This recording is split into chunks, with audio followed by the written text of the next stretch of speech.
Governor Inslee. I am so excited to have you here. I am the CEO and founder of Littlefoot Ventures today, but I'm extra excited because I was employee number one of ReFed many, many years ago, and we are here live in the midst of the ReFed Solutions Summit here in 2025. So I'm very excited to have you. You are a leader in the climate leadership space, three-time governor amidst many other roles. I'm curious from your perspective in the climate leadership that you've had, the Climate Commitment Act, all of these different components of state legislation. What can other states learn from you around creating a clean energy economy, and in particular, how food loss and waste as a key methane contributor can play a part? Well, I think what you can learn from Washington is if you put your mind to it, great things can happen. And when it comes to reducing food waste, it's a winner so many different ways. You're always looking for something that pays dividends in multiple ways. So when you reduce food waste, waste not, want not, it allows you to feed people. We still have nutritional needs of our people in Washington State. It allows you to grow businesses like crazy. And we're growing. This is an economic engine in the state of Washington to grow businesses associated with reducing food waste. And obviously, it's a climate change solution to reduce methane emissions, not just methane emissions, but to reduce the inherent energy that's embedded in food, because you got to burn energy to make food and transport food. Yeah. And when you reduce waste, you're reducing CO2 emissions by eliminating that waste. And so you get three things out of one effort. So that's something that can appeal to everyone. Compassion to get people fed, building businesses and reducing carbon emissions. And so what you can learn is that when you put your mind to it, great things can happen. We've reduced our unsold food by 25% since 2019. And we've done that by in grocery stores unsold food. So we've had some real progress. At the same time, we're growing businesses. So what you can learn is you really do good things if you put your mind to it. Yeah, I love that. And to your point, too, of food loss and waste having this sort of multiple co-benefits and a lot of stakeholders that can benefit from it.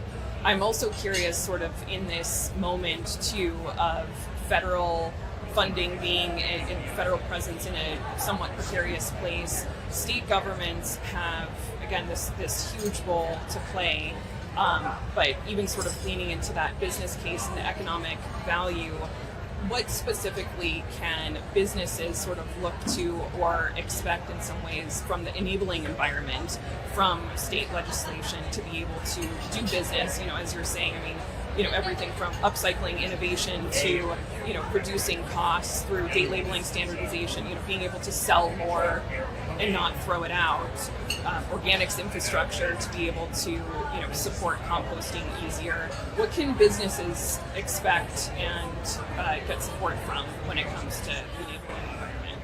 Well, the good news is we have states, not just the federal government. That's the good news.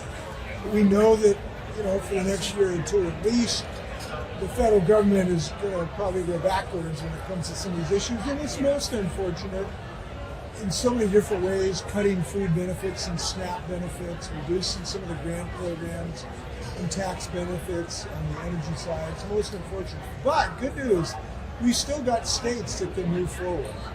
For instance, we have 24 states today that are members of the U.S. Climate Alliance, and those states can move forward, so the states can move forward. So in our state, we have the Climate Commitment Act, which provides money that can provide revenues to support some of the planning and implementation programs against food waste. So the federal government really can't slow us down on using our state resources to do planning, do implementation, design systems to reduce food waste, and we're doing that in our state. It's one of the reasons we've had success. And we're undiminished in our ambitions. It's our ambition to reduce food waste by 50% by 2030. And we're kind of on track to do that. So the good news is states can continue to make progress even in these somewhat diminished days in the federal basis. Yeah.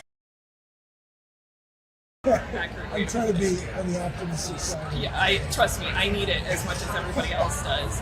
On that front too, I mean, you were an architect of the Climate Commitment Act, a real landmark legislation in the climate space. Where is it at now? What are some, and you mentioned these other 20 plus states who are committing around climate. Where does that sit now in terms of its evolution and going from signing it into law and then actually when the hard part starts of implementation? Well, really good news from Washington because our Climate Commitment Act, it's really the cherry on top of all of our climate efforts. We have a low carbon fuel standard, best building efficiency standards, 100% clean commitment electricity, but the biggest policy we have is the cap and invest bill, which has created $3.5 billion of revenue that we can use for all kinds of things, including food waste programs. Can you share a little bit more about how that works for businesses too? Well, it creates a market where polluting industries pay into a fund, and that fund creates billions of dollars that then go to help consumers and businesses create low carbon fuel systems, including reduction of waste. So that is now recycled back to Washingtonians, both residential and business. And that really good news. It was challenged at the ballot box. Some of the polluting industries wanted to try to repeal it. We had a vote, and the wise citizens voted 62 to 38 in a landslide to maintain our efforts in the state of Washington to move forward on energy efficiency. So very stable program politically, and it's working great. And now we have a multidisciplinary way to move forward on food waste. Department of Commerce, Department of Agriculture, Department of Ecology are working with private businesses to move forward. And our private business development is profound. I know I've crossed the country, not just Washington. I think I was talking to a company called Bright Feeds the other day. They're a New England company. They have found a way to use food waste to make food available for feedstock, so it's not wasted. And they got a whiz-bang technology to do that. They're supported by private capital. The Lamai company provides private capital.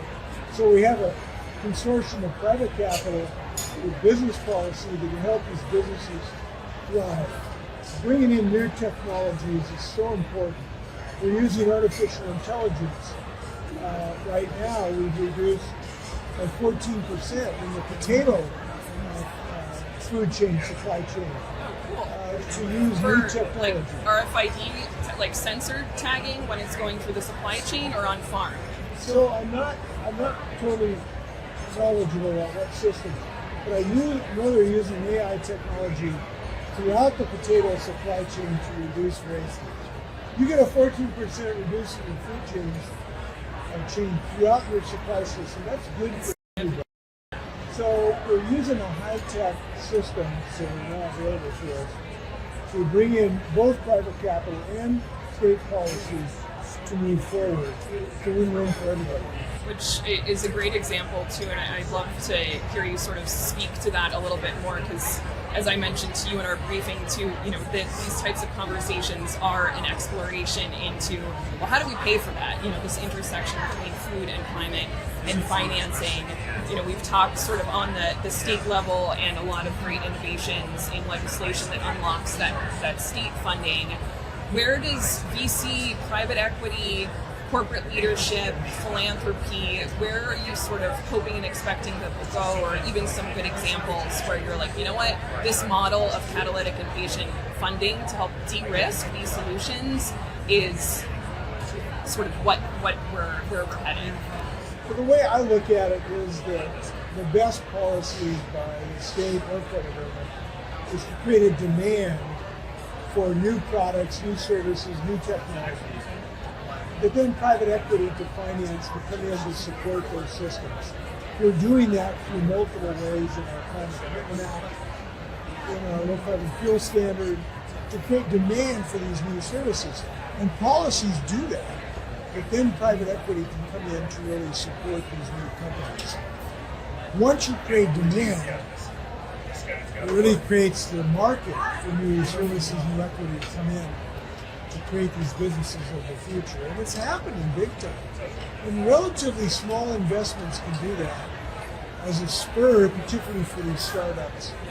We do create some capital for startups through our climate commitment. But the larger is the greater demand for reduction of CO2 emission technologies. That's what really works. Yeah, no, that makes sense. And I'm curious, sort of on that front as well, if you've had any pushback from either different sectors within this space, and anybody who's sort of been dragging their feet in terms of wanting to get on board with this versus those who totally understand the economic opportunity and even the need for creating that demand, as you mentioned. Well, unfortunately, some components of the fossil fuel industry have tried to resist our efforts to reduce CO2 emissions and methane emissions. And that's really unfortunate because everybody who's in capital should understand wasting anything really is a bad idea. Yeah. And so the fossil fuel industry, some of the folks have resisted some of our efforts to put a price on pollution, to create a revenue source to help people reduce pollution. But as I've indicated, the people are with us. They voted 62 to 38 to maintain these policies. People get it. They understand waste, they don't want waste. And they understand new technology. And they understand trying to feed people. Look, we still have maybe 20% of Washingtonians that at one point or another have food insecurity. So there's broad public support from my state, and in most every place in the United States for these policies. So the sky's the limit for what we can do. Yeah, no, that's a good framing of it, and again, sort of optimistic for us in terms of what others can learn. I also want to know a little bit from your perspective too. You are an agricultural state, a leader of producing a lot of potatoes, cherries, apples, wine, as you had mentioned before, some good Willamette some good Yakima Valley wines, which also in turn has a significant opportunity for agricultural workers and supporting this industry and on-farm losses, and supporting the reduction of on-farm losses creates more dollars and possibly a better environment for laborers who are in this space. How are you looking at that, and what are hopefully some bright spots, when also realizing that a lot of farm workers, or even the ones, even though they're harvesting our food, are actually those that can be frequently food insecure as well. So sort of this dichotomy of scarcity and access. Before I say anything else, I want to tip of the hat to the hardworking people in the agricultural industry. I spent 20 years living in Yakima amongst the orchards and saw how hard people work, pruning when it's cold in the winter, cooking when it's hot, doing the hot harvesting when it's dusty. These are some of the most hardworking people on the planet, and they deserve our respect. And any way we can help them is great. And we need these people in our agriculture industry right now. Yeah. Otherwise, the industry does not thrive. So I really think of them when I think of agricultural policies. So anything to help agriculture helps them. One of the things we're trying to do is increase new product lines for ag, where your waste now becomes a resource you can sell.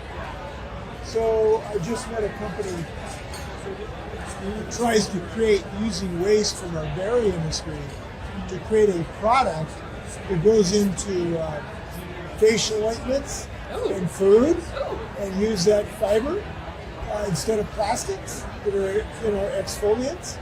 It's a little startup that can create a market for your food waste. So any way we can create a market for what originally was food waste can be helpful. There's a lot of startups that are looking for ways to do that. Obviously in biofuels as well. So you're turning waste into a fuel to replace fossil fuels. We're obviously very, very interested in that. We have all kinds of efforts to make jet fuel out of waste. Yeah, from the agriculture Oscar industry. the Grouch is the chief crash officer of United Airlines. There you go. Apparently, Alaska Airlines is also doing something. So Boeing, Alaska Airlines are involved in all kinds of efforts to turn agricultural waste into jet fuel. So there's multiple ways to go about that. So it's very important in this effort. And there's different technologies. We have biodigesters turning waste into electricity. I talked about this Bright Feeds company turned into feedstock, Yeah. the agricultural feedstock. And even the example you were giving of upcycled food, I mean, that's a huge component in sort of increased consumer demand for these products that you were mentioning around fruit fiber, where that realization that we're wasting things that have no business being wasted, these sort of imperfect fruits, vegetables, products that still have financial value. And the thing that always is almost rule number one in fighting climate change is the cheapest thing you can do to fight climate change is almost always efficiency. Yeah. We always think of solar panels and fusion energy and wind when we think of fighting climate change. But the very first thing you can do is don't waste energy. And when you're wasting food, you're wasting energy because it took fossil fuels for the tractor and the semi-truck to deliver it. So the most efficient way is to not waste food. So you're not wasting fossil fuel that went into production of that fuel. And it's huge. We have calculated we'll save 2 million tons of CO2 when we meet our food wastage goal. That's equivalent to 500,000 cars to take off the road. So it's the very first place we should look when we're fighting climate change. Yeah, and the fact that 30% of food is wasted in the United States, slightly more at the global level. $400 billion of financial value in the U.S. for that too. So that efficiency, as you're saying, in the food system and not just solar panels and energy needs to be sort of a reminder for us. One final question as we close out this conversation together, besides again our dueling East Coast, West Coast clam chowder competition that's going to need to happen. Again, you're a leader in the climate space. We're here at the ReFed Summit with 780 people who are like you and need time to do something meaningful in this space. What advice, what encouragement, what vision do you have for all of us as we're all trying to fight the good fight in this Well, listen, first off, bless everybody who's doing this work. Because you're helping my grandchildren. Yes. You're fighting climate change. Yes. You're feeding people, you're creating businesses, but you're fighting climate change. You're giving my grandchildren a shot. So bless everybody who's in this realm of this work. I guess my message is one of optimism. These are kind of dark days on the federal level, but we still can move the ball in states and local communities, and we're doing that. Things can change within a year or so on the federal level. So my message is to be ambitious. Get to know your policymaker, get them optimistic, and good things will happen. Good things are happening across the country. So keep your chin up, we're in the fight. Good things are going to happen. Good. I need that just as much as everybody else here. So thank you on behalf of all of us. Thank you so much for your time. Thank you for your continued leadership in this space. And again, admire how many different facets of climate leadership you've had in your very robust career. So we're all grateful to have you Good luck here. and try some Ivor's clam chowder. I know, I'm going to have to do that tonight then. We always win the clam chowder derby. Oh, well, we'll see about that then soon. But I Good do luck. need to do my work. May the best chowder win. Amen to that. Governor, thank you. Thank you.